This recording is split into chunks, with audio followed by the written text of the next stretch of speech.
Hello दोस्तों, हम फिर आ गए थे कहानी प्यार ही संसार है, जिसको लिखा है पूजा ठाकुर जी ने और सक्रेड भी इन्हीं को जाता है। तो दोस्तों, हमारी इस कहानी के पूरे पूरे एपिसोड नंबर आपके 37 हो चुके हैं। अब हम देखते हैं आने वाले एपिसोड में क्या होता है। शुरू करते हैं कहानी का एपिसोड नंबर 38 और देखते हैं कहानी में क्या होता है।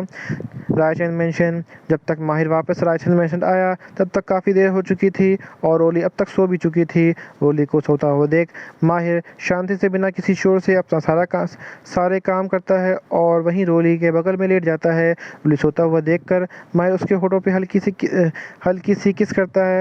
रात काफ़ी देर हो चुकी थी और माहिर दिन भर के काम से थक चुका था, इसलिए उसे भी जल्दी नींद आ जाती है। उसके सोते ही रोली जो सिर्फ सोने का नाटक कर रही थी, वह अपनी आंखें खोलकर एक बार माहिर को देखती है, फिर अपने होठों को छूती है जिस पर अभी अभी माहिर ने किस किया था। ये पहली बार नहीं था जब माहिर ने चुपके से उसे किस किया हो। रोली धीरे से बिस्तर से उतरकर माहिर के लैपटॉप में बजाज इंडस्ट्री और अनिका बजाज से जुड़ी डिटेल ढूंढने के इरादे से माहिर का लैपटॉप लेकर उसकी स्टडी रूम में चली जाती है। माहिर के लैपटॉप में एक पासवर्ड लगा हुआ था जो रोली को नहीं पता था। रोहिल माहिर को ज़्यादा दिनों से तो नहीं जानती थी। रोली सोचती है कि माहिर के लैपटॉप का पासवर्ड क्या हो सकता है। रोली माहिर को के बारे में कुछ ज़्यादा पता नहीं था, इसलिए पासवर्ड गेस करना उसके लिए थोड़ा मुश्किल था। तो रोली सीधा माहिर के लैपटॉप को हैक कर लेती है। रोली कंप्यूटर सॉफ्टवेयर में टॉपर थी, तो रोली के लिए माहिर का लैपटॉप हैक करना बाएं हाथ का खेल था। रोली जैसे ही लैपटॉप को ऑन करती है तो वो देखती है कि माहिर ने अपने लैपटॉप की वॉलपेपर पर उसकी और अपनी फ़ोटो लगा रखी है। ये फ़ोटो रोली और माहिर के रिसेप्शन में डांस करते वक्त की थी। इस फोटो को देख के रोली के चेहरे पे भी मुस्कुराहट आ जाती है। उस फोटो में रोली की नज़रें झुकी हुई थी, लेकिन माहिर की नज़र सिर्फ और सिर्फ रोली को ही निहार रही थी। रोली कुछ देर तक उस फोटो को ऐसे ही देखती है, फिर वो अपने काम में लग जाती है जिस काम के लिए वो यहाँ आई थी।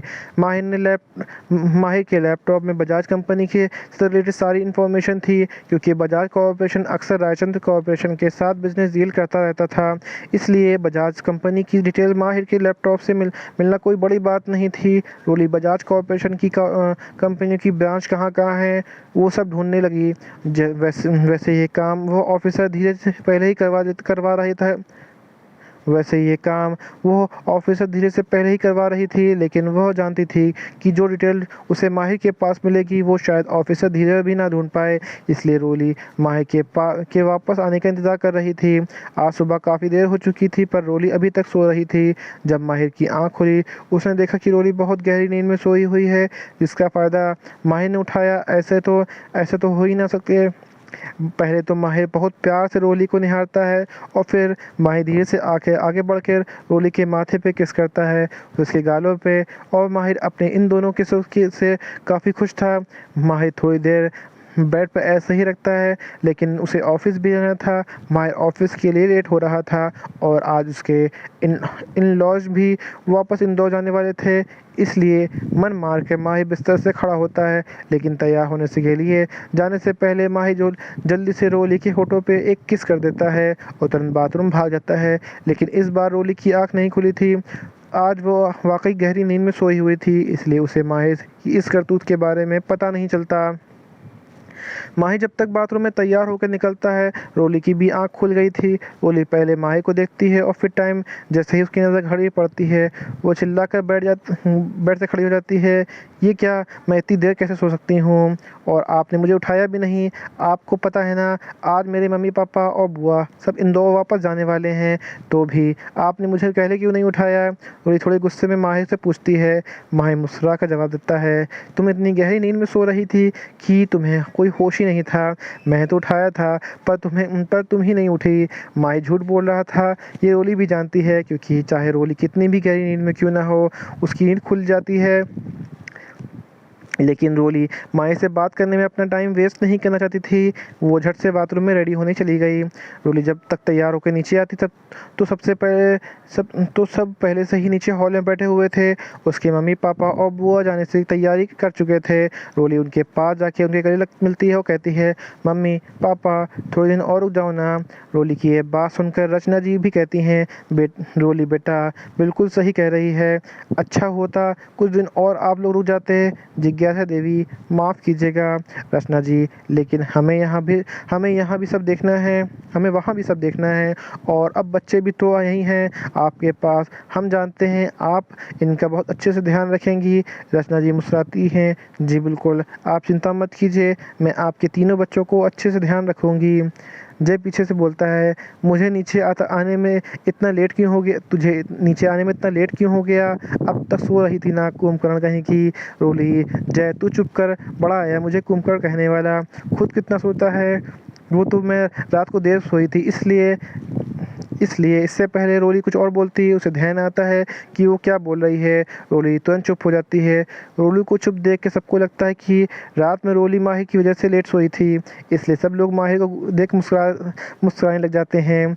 लेकिन माहिर तो हैरानी से रोली को तरफ देख रहा था, क्योंकि जब वो आया था रोली सोई हुई थी। फिर वो ऐसा क्यों कह रही है कि वो काफ़ी देर से सोई थी, और तो और उसकी वजह से सब उसे घूर के देख रहे हैं। रोली माहिर को ऐसे खुद को घूरता रोली माहिर को खुद को ऐसा घूरता देख रोली माहिर से अपनी नज़र चुराने लगती है। तभी मेन हॉल में टीवी पे एक न्यूज़ टेलीकास्ट हो रही थी, जिसमें दिखा रहे थे कि कल देर रात में हुए हत्याकांड में कुछ अनजान लोगों ने एक पूरी गैंग को ख़त्म कर दिया। टीवी पर उस गैंग के लोगों की फ़ोटोज़ भी न्यूज़ पे दिखाई जा रही थी। जब रोली की नज़र उन फ़ोटो पर पड़ती है तो रोली शॉक्ड हो जाती है, क्योंकि वो वही लोग थे जिनका सामना कल रोली ने किया था। रोली न्यूज़ को ध्यान से देखने लग जाती है। कल रात कुछ अनजान लोगों ने एक पूरी गैंग को मार डाला और उस गैंग ने जो गुनाह किए थे उनके सबूत भी वहीं छोड़ के चले गए। रोली के दिमाग में ही चल रहा था ये किसने किया होगा। तभी उसकी नज़र सीधे अपने छोटे भाई पे जा पड़ती है, जो उसी को देखकर तिरछी से स्माइल कर रहा था। रोली समझ जाती है कि हो ना हो ये सब उसी के छोटे भाई ने किया कर धरा है। रोली हैरानी से उसकी तरफ देखती है। जय इशारों में रोली से बाद में बात करने का कहता है। रोली भी अपना सारा ध्यान अपनी फाइल में लगा देती है। और यहीं पे कहानी का एपिसोड नंबर आपका 38 कंप्लीट होता है। तो दोस्तों आपको एपिसोड नंबर 37 कैसा लगा हमें कमेंट करके ज़रूर बताइएगा। कहानी की कोई ऐसा अंश ऐसा भाग जो आपको समझ में ना आया हो, आपको और पता लगा हो, तो भी हमें कमेंट करके ज़रूर बताइएगा। कहानी अच्छी लगी तो उसको लाइक कीजिएगा, शेयर कीजिएगा, चैनल को सब्सक्राइब कर लीजिएगा, ताकि आपको हमारे आने वाली अगली वीडियो अब तक आसानी से पहुँच सके। तो दोस्तों हम फिर मिलेंगे एक नई वीडियो के साथ, एक नए एपिसोड के साथ। तब तक के लिए मुझे इजाज़त दीजिए। धन्यवाद दोस्तों।